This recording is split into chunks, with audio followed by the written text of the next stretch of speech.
আমি আরো একবার চলে যাব, আমাদের একাধিক রিপোর্টার রয়েছে ভাস্কর, সন্তু, পিঙ্কি, রমেন, মৃন্ময়, সুদীপ্ত, একাধিক রিপোর্টারের কাছ থেকে আমরা তথ্য জানছিলাম। আমি আরো একবার চলে যাব সুদীপ্তর কাছে। সুদীপ্ত, তুমি একদম সেই সভাস্থলের সামনে থেকে রয়েছো, আমি তোমার মাধ্যমে আরো একবার ছবিটা পরিষ্কারভাবে জানতে চাইবো।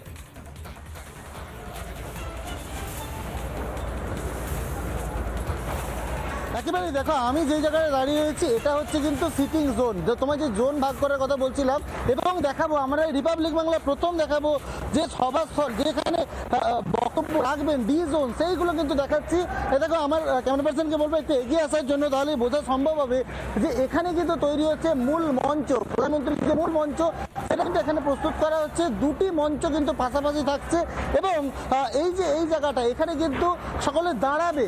যে জোন ভাগ করার কথা আমি বলছিলাম, এক একটা কিন্তু এক এক রকম জোন করা হয়েছে, একটা সিটিং জোন করা হয়েছে এবং স্ট্যান্ডিং জোন করা হয়েছে। এই পাশের পোর্শনটা কিন্তু সিটিং জোন হিসেবে ব্যবহার করা হবে এবং এই পাশের পোর্শনটা কিন্তু স্ট্যান্ডিং জোন হিসেবে ব্যবহার করা হবে এবং এইভাবে ঠিক এইরকমভাবে কিন্তু সিট দেওয়া হয়েছে প্রত্যেকটা জায়গাতে, যাতে বৃষ্টি হলেও কাদা হবে কিন্তু মানুষের যাতে কোনো অসুবিধা না হয় সেই জন্য। কিন্তু আমার ক্যামেরা পার্সনকে বলবো আরেকটু এগিয়ে আসার জন্য। এপাশ থেকে যদি ছবিটা দেখায় তুমি বুঝতে পারবে ঠিক কীভাবে কাজ চলছে বিভিন্ন জায়গায়। তুমি দেখো, চারটে কিন্তু তাঁবু টেন্ট রেডি করা হচ্ছে, চারটে কিন্তু করা হয়েছে এবং এখানে একদিকে সরকারি সভা হবে এবং অন্যদিকে কিন্তু আরেকটি রাজনৈতিক সভা হবে যেখানে কিন্তু প্রধানমন্ত্রী বক্তব্য রাখবেন। আমার ক্যামেরা পার্সন দেখাচ্ছে সেই ছবি। এখন কিন্তু সিটগুলো লাগানোর কাজ চলছে। তুমি দেখো, আরেক সাইডে কিন্তু আমরা যেখানে দাঁড়িয়ে রয়েছি এবং একটা জায়গা থেকে এই যে বাসের ব্যারিকেড, এই বাসের ব্যারিকেড থেকে কিন্তু ওই বাসের ব্যারিকেডে যাওয়ার কোনো উপায় কিন্তু থাকছে না। পুরো এটা কিন্তু ব্লক করে রাখা হচ্ছে যাতে হুড়োহুড়ি না পড়ে যায়। মানুষ যে জোনটার মধ্যে ঢুকবে সেখানে যেন তারা থাকতে পারে, সেই জন্য কিন্তু মাত্র একটি করে কিন্তু পয়েন্ট রাখা হচ্ছে যেখানে তারা ঢুকতে পারবে। কিন্তু এই জোন থেকে আরেকটি জোনে যাওয়ার কিন্তু কোনো উপায় থাকছে না এবং প্রত্যেকটা জায়গা যেভাবে তোমায় দেখাচ্ছিলাম প্রত্যেকটা পয়েন্ট কিন্তু সিসিটিভিতে মোড়া রয়েছে এবং যারা কাজ করছে সেই ছবিটা আমি আরও একবার দেখাবো।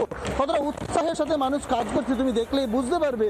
আমার ক্যামেরা পার্সন ঘুরিয়ে ঘুরিয়ে আমরা দেখাচ্ছি এবং এই সভাস্থলের ছবি কিন্তু প্রথম রিপাবলিক বাংলায় আমরা তুলে ধরছি এবং লাইভ কভারেজ তুমি দেখতেই পাচ্ছ। ঠিক এইভাবেই কিন্তু বসানো হচ্ছে এই এক একটা কিন্তু দেখো যে প্লাই কিন্তু বসানো হচ্ছে। প্লাইগুলো কে বসানো হচ্ছে? মূলত কাদার জন্য বসানো হচ্ছে। কাদার জন্য। এখানে মানুষ দাঁড়াতে অসুবিধা না হয়। কতজন শ্রমিক কাজ করছে এখানে? সব আছে 500 শ্রমিক। ভাবা যায় 500 শ্রমিক। প্রধানমন্ত্রীর সভা, তার আগে উদ্দীপনাটা এখান থেকেই বোঝা যায় যে 500 শ্রমিক কাজ করছে। রাতের মধ্যে তাদেরকে শেষ করতে হবে এই মঞ্চ প্রস্তুতির কাজ এবং সেই জন্য কিন্তু প্রত্যেকে আমার ক্যামেরা পার্সনকে ঘুরিয়ে দেখাতে বলবো যে যাতে এই মাঠে বৃষ্টি হলে কিন্তু কাদা হয়ে যাচ্ছে, সেই কারণেই এই জন্য কিন্তু ঠিক এইভাবেই পাটাতন বসানো হচ্ছে এবং এইভাবে প্লাইয়ের সিট বসানো হচ্ছে যাতে মানুষ দাঁড়াতে পারে। অর্থাৎ সিটিং জোন হোক কিংবা স্ট্যান্ডিং জোন হোক, কোথাও যেন মানুষ কোনো সমস্যায় না পড়ে সেটাই কিন্তু দেখানো হচ্ছে। এবং আমি আরও একটু এগিয়ে আসতে বলবো, বিশাল মাঠ এবং কিন্তু প্রায় 2.5 লক্ষ মানুষের সমাগম হবে এমনটাই কিন্তু মনে করা হচ্ছে। আমি দেখাবো, আমার ক্যাপ্টেনকে বলবো, দেখো এই যে খুঁটিগুলো, এই খুঁটিগুলোতে কিন্তু দেখো প্রত্যেকটাতে এইভাবেই সিসিটিভি লাগানো হয়েছে। এখনও পর্যন্ত সবগুলো সিসিটিভি ইনস্টলেশন সম্ভব হয়নি, কিন্তু এইভাবেই কিন্তু সিসিটিভিগুলো লাগানো হচ্ছে এবং ঠিক ওই পাশে আমরা যেখানে দাঁড়িয়ে রয়েছি তার অপোজিটে এইখানেই কিন্তু হবে সরকারি সভা, সেটাও আমার ক্যামেরা পার্সন দেখাচ্ছে। এটা কিন্তু সরকারি সভার জন্য রাখা হয়েছে। আরেকটি মঞ্চ তৈরি করা হচ্ছে, দুটি মঞ্চ তৈরি হচ্ছে এবং যে দুটি মঞ্চে একটি হবে সরকারি অনুষ্ঠান এবং আরেকটি থেকে কিন্তু প্রধানমন্ত্রী রাজনৈতিক যে বার্তা তা দেবেন।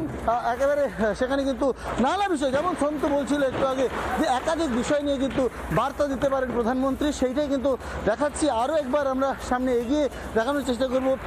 কেউ কাঠ নিয়ে আসছে, কেউ নিয়ে আসছে এইভাবে প্লাই এবং প্রত্যেকে কিন্তু ঠিক এইভাবেই যে যত দ্রুত সম্ভব যাতে গোটা সভাস্থলটাকে প্রস্তুত করা যায় সেইটাই কিন্তু চেষ্টা করছে। এবং যেটা বলছিলাম যে কোথা থেকেও কোনো জায়গায় কিন্তু আসার কোনো উপায় নেই। আমরা যেভাবে আসতে পারছি এভাবে কিন্তু কালকে আসা সম্ভব নয়। প্রত্যেক জায়গায় সিকিউরিটি অ্যারেঞ্জমেন্ট থাকবে।